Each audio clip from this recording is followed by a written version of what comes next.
Masa nanti surat dulu, khabar. Puan Speaker. Saya bekas tentera. Saya ada soalan untuk Menteri Pertahanan. Tak boleh macam ni. Tak boleh. Sekarang ni bekas tentera tengok ni. Live ni dia tengok. Saya kena tanya Menteri Pertahanan pasal pelarasan pencen. Sebut dalam Dewan ni.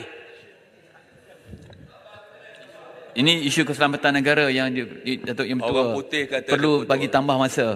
Ini isu. Sila duduk. Datuk Petua, there's an English saying, then don't raise your voice, improve your argument. Okay? Saya tak faham. Cuba ulang sekali lagi. Dengan Oh my God. Baca tadi. you are former two-star general, don't tell me you don't understand simple English. Okey. Yang Berhormat Menteri jawab soalan lepas Jawab itu soalan kita Soalan tamat. dia ialah berkenaan dengan pelarasan pencen. Datuk Petua, memang kita telah pun berbuat beberapa option di peringkat kementerian. Kalau banyak ni kita bagi penjelasan, di impact dia banyak ni. Ada 5 kita buat. Kita dah hantar. Tetapi malangnya Datuk Petua, ada beberapa orang, saya tak kata semualah kan, beberapa individu yang merupakan veteran tentera membawa kes ni ke mahkamah.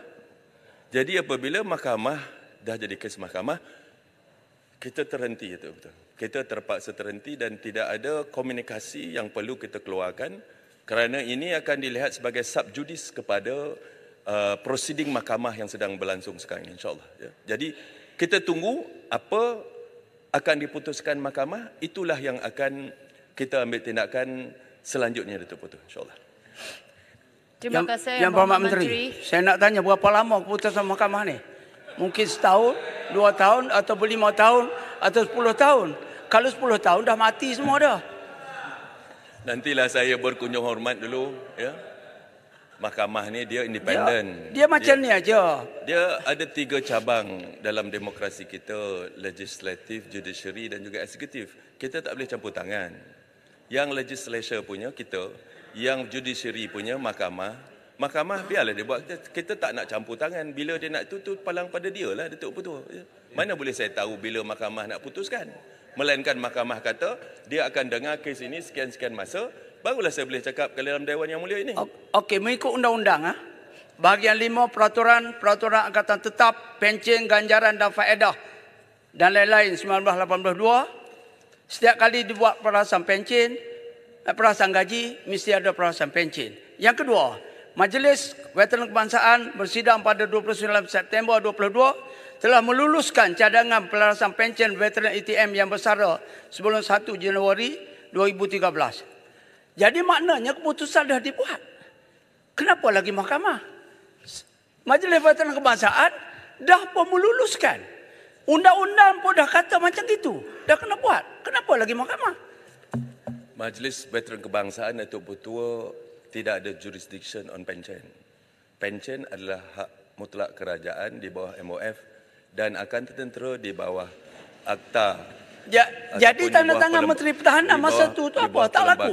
Dari bawah perlembagaan Datuk Petua, Angkatan Tentera juga dilihat ataupun dirangkumkan sebagai perkhidmatan awam. Ini yang sedang kita buat, orang kata berunding dengan pihak JPA supaya ada kelonggaran terhadap akta ini, Datuk Petua. Ya.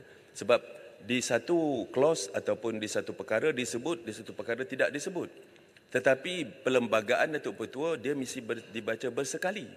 Kalau disebut sekali maknanya walaupun tak disebut kemudiannya ataupun di depannya, dia akan dianggap sebagai disebut dan terangkum di dalam perlembagaan tersebut. Jadi ini yang kita sedang nak buat, macam-macam kita nak buat untuk kita memperbaiki skim angkatan tentera tentang pangkat dan macam-macam, termasuk juga penyaluran pension. Boleh jadi Datuk Petua di dalam kajian yang sedang dilakukan, bukan kajian lah, perancangan sedang dilakukan untuk menyelaras gaji dan pencen pejabat awam Datuk Petua yang mana telah lama tidak dibuat. Yang akhir sekali dibuat pada tahun 2012. Saya yakin dan percaya yang pencen-pencen ini pun juga nanti, yang isu ini pun juga akan diberikan keutamaan Datuk Petua, insyaAllah. Datuk Petua, saya sebelum saya... Boleh, ya, terima kasih. Nanti dulu. Sila duduk, masa sudah tamat. Kenapa mahu berkaji lagi ni? Kaji apa benda ni? Yang Berhormat Menteri. Dia boleh, Jemaah Menteri bersetuju untuk tanya saya. Kita dah submit dah. Tapi kerana court case ni kita tak boleh buat, tak boleh teruskan. Habis macam mana? Takkan Muhammad kerana court Menteri- case ni macam ni. Tak boleh macam ni, jangan gelak tau, jangan gelak.